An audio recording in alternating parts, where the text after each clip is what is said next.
صباح الهنا، وحشتوني كتير كتير كتير. عاملين ايه؟ بالكوا كتير ما شفتونيش، وانا بقالي كتير ما شفتش بقى كومنتاتكم الحلوة على فيديوهاتي ولا اللايكات بتاعتكم اللي بتفتح نفسي عشان اعمل فيديوهات. بس عايزه اقول لكم كل سنه بقى وانتم طيبين. خلاص العيد ايه فاضل عليه كام يوم، صح؟ ابتديتوا تنظيفات العيد ولا لا؟ ولا كسلانين؟ عايزه اقول لكم انا ابتديت، انا شطوره وقمت كده حركت نفسي وابتديت في تنظيفات العيد بدري بدري. قلت بقى ايه، اصور لكم فيديو خفيف كده افكركم بيا وفي فيديوهاتي وروتيناتي، علشان في شويه فيديوهات حلوين قوي عملته لكم بصراحه، بس لسه ما سجلتش عليهم. قلت انزل لكم بقى الفيديو ده خفيف كده في شويه روتينات. بس قبل ما تتفرجي بقى على الروتين كده وتتحفزي وتتنشطي، ما تنسيش وصلي لي بقى الفيديو دوت كده ل100 ألف لايك، وتسيبي لي كومنت حلو كده عشان اقدر اكمل الفيديوهات اللي جايه واسجل عليها وابقى متنشطه كده. اول حاجه بقى عملتها النهارده، اول ما صحيت من النوم كده قلت لازم اشيل الستاير. طبعا انا عامله الستاير زي ما انتم شايفين كده، واحده شيفون واللي هي القطيفه، فانا قلت اشيل القطيفه الاول اغسلهم وبعد كده ابقى اشيل الشيفون، عشان ما نسيبش الشبابيك كده ايه مكشوفه. اكيد طبعا بنبقى قاعدين بنبقى عايزين نفتح الشباك يهوي شويه بتاع، ما نبقاش مكشوفين كده للجيران. هنا كمان لميت بقى الحفاظات اللي كانت في الارض.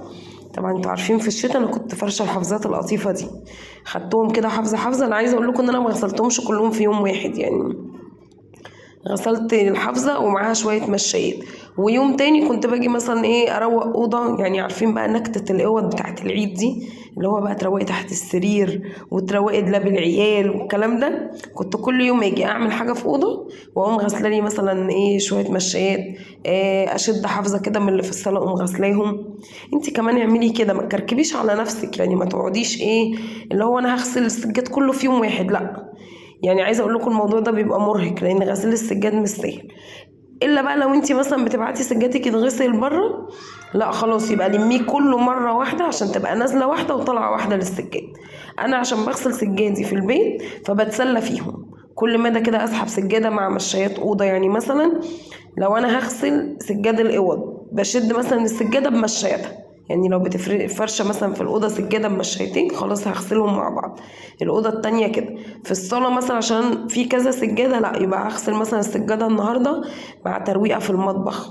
سجادة النهاردة مثلا لو هعمل أكل مثلا فطار وهعمل أكل كتير، يعني مثلا الفطار النهاردة بقى هتطبخي وتعملي فراخ ومش عارفة ايه، فمثلا هطبخ واغسل سجادة. النهاردة مثلا هروق الدولاب بتاع أوضتي، يبقى مثلا اغسل السجادة مع ترويق الدولاب. ما بحبش اكركب على نفسي، خصوصا ان انتوا عارفين ان انا ايه بيبقى عندي شغل وكده، فلازم اعمل حاجتي كده ايه واحدة واحدة، عشان ما تجيش مرة واحدة الاقي نفسي كركبت على روحي. عايزه اقول لكم انا بعرف ناس والله العظيم يعني مثلا ايه تقول لي كان النهارده يوم غسيل السجاد. طبعا اللي يقدر يعمل كده ربنا يديك الصحه طبعا وتعملي، بس انا من وجهه نظري ان ده بيبقى تعب. يعني ممكن تكون شقتك ما شاء الله كبيره، فيبقى عندك كميه سجاد ومشايات كتير فيرهقك، او بتبقي عايزه بقى تفضي نفسك من كل حاجه. يعني مثلا بتبقي عايزه اليوم ده يكون عندك اكل بايت من قبلها بيوم، ما وراكيش اي حاجه غير انت بقى تغسلي السجاد مثلا. فانا لو عايزه تاخدي من نصيحتي كل يوم اغسلي حاجه، يعني ده رايي بصراحه، ان انا كل يوم اغسل حاجه. امسكي مثلا الاوض. طبعا كلنا بنحب نفرش ايه يوم الوقفه او قبل الوقفه بيوم.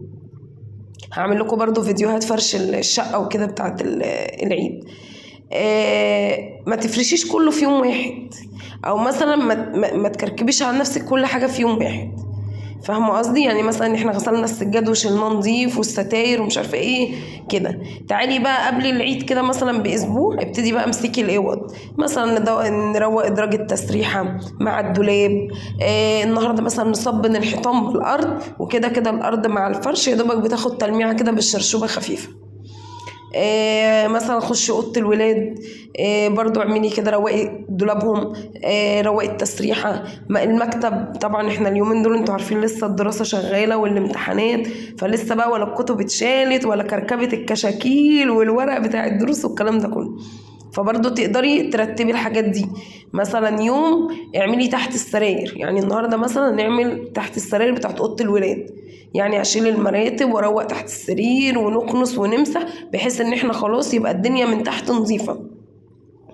لو تقدري تعملي تحت السراير وتمسكي بقى الحيطان معاها بالمره، يبقى انت كده خلصتي من حاجه. يبقى نيجي ساعه الفرش، كل اللي هتعمليه يا اموره يا حلوه ان انت هتجيبي شرشوبتك وشويه المعطر، وتقومي ملمعه مثلا الاوضه اللي انت بتفرشيها، وتقومي بقى فرشه ملاياتك، معلقه الستاره بتاعت الاوضه اللي انت بتفرشيها، تفرشي بقى السجاد في الارض، وتحسي ان الدنيا خفيفه عليكي. يعني انا عندي طقوس كده للعيد بصراحه، يعني انا بحب افرش قبل الوقفه بيوم. انا بحب الوقفه دي تبقى بتاعتي انا.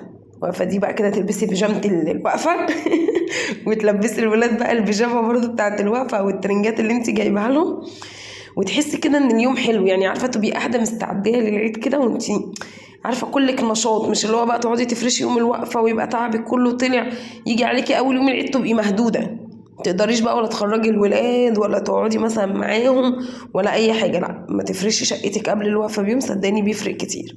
جربي، يعني لو انت متعوده تفرشيها دايما يوم الوقفه جربي طريقتي. بصوا هنا زي ما قلت لكم، انا النهارده كنت غسلت حافظه، وغسلت شويه مشايات كده من بتوع الصاله اللي هم في الريسبشن بره، وكمان كنت بعمل فطور. والله انا عايزه اقول لكم النهارده كنت عامله محشي تعالوا اوريكم. انا ما صورتلكوش الاكل كله، بس انا صورت لكم المحشي بصراحه. بصوا، يا سلام يا سلام يا سلام يا بنتي يا انجي، تسلم ايديكي. ابعتوا يلا بقى في التعليقات قولوا له ايه رايكم في المحشي بتاعي. اتفضلوا معانا وتعالوا كل سنه وانتم طيبين. عايزه اقول لكم اليوم ده طبعا انتوا عارفين لما بيكون عندي يعني هعمل حاجه في الشقه كتير بكون اجازه. نومت الصبح زي ما انتوا شفتوا، لميت كل حالي. اول حاجه عملتها مسكت المحشي حشيته وحطيته في حليته، وسلقت الفراخ وولعت عليه واستوى. عايزه اقول لكم يعني على الساعه 3 كده كان مستوي وكنت طافيه عليه. جيت بس قبل الفطار بنص ساعه ولعت عليه كده يسخن. عايزه اقول لكم المحشي بيقعد فتره كبيره محتفظ بحرارته، فولعت عليه بس شمعه هاديه كده.